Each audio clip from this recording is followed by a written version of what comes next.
You'll want to know something funny or hear something funny. 4 years ago, around this time, we had an important election. It was a presidential election. And in my case, being a social justice advocate, the election was about two camps of view. The first camp was about the hope and aspirations for my community, the immigrant community in specific, to be included in the overall large community. And the second camp was an onslaught of attacks against my community and against other vulnerable communities and populations in the US, but also internationally. But here's the funny part. I was working at the ACLU, the American Civil Liberties Union at the time.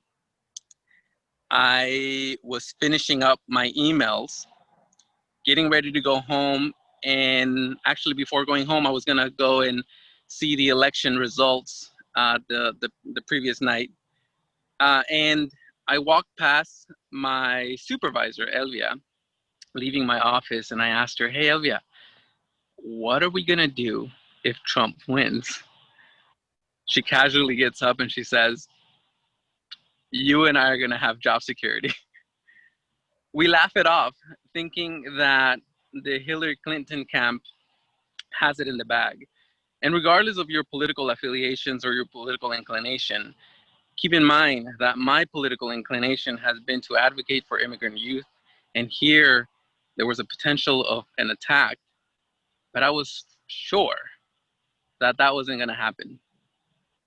Fellow Toastmasters and guests, it is my pleasure to talk to you tonight from my tent, traveling, doing an impromptu trip to national parks. And so it is, I'm so happy to be here and to tell you that I couldn't have predicted how my life was going to be impacted 4 years ago. Being a part of the ACLU, the American Civil Liberties Union, if you're not if you are not if you haven't heard of the ACLU, please make sure that you become familiar with them. They're an important organization. Immediately after the election, we had an onslaught of communications through email, voice. So many people wanted to do something about the election. So many people wanted to take actions and make sure that they defend the Constitution, that they defend issues pertaining to civil liberties, pertaining to social justice.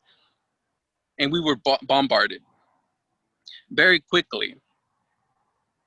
I needed to take leadership and put together and assemble the energies of these individuals and house them into one large conference.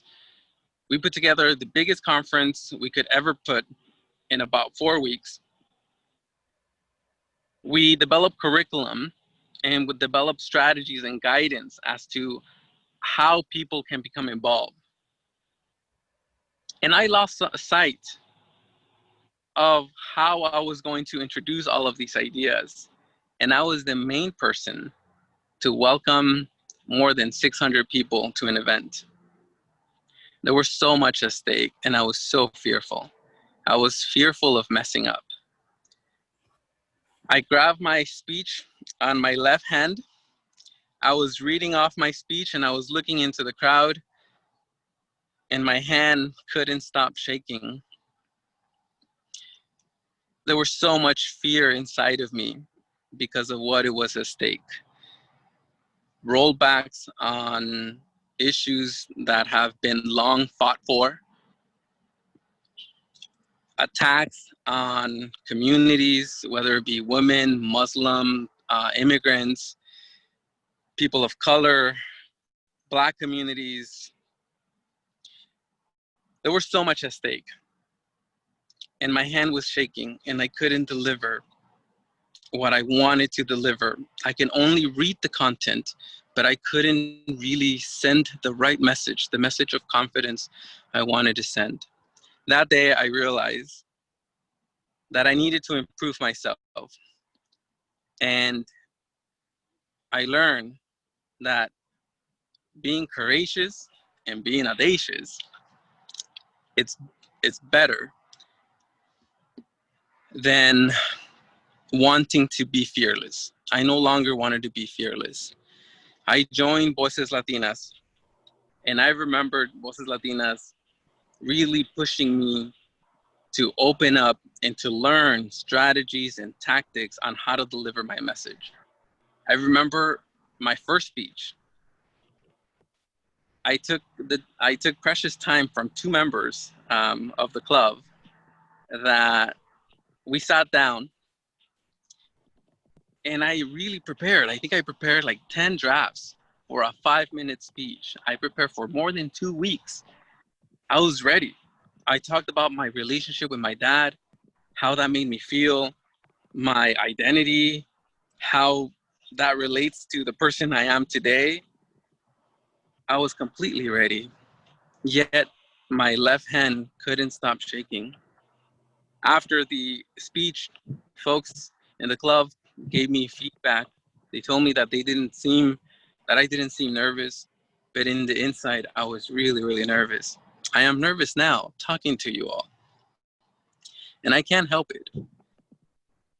But I managed the fear, and I wouldn't be able to manage the fear without the tactics and strategies that Voces Latinas provides. It goes beyond a club for public speaking. Really, the best description of the club that I heard is that it's a gym for public speaking, but of course it goes beyond that.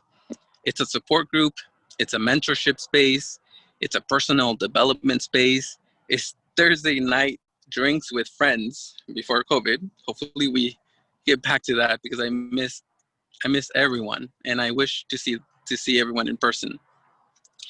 This club continues to push me to be courageous, such as pushing me to give you a talk to you all tonight. And I want to continue being that person because I will continue to be involved in social justice causes. And my continued involvement in social justice causes will continue to depend on courageous actions. And I'm going to continue to need from Voces Latinas. If public speaking is something you want to be good at,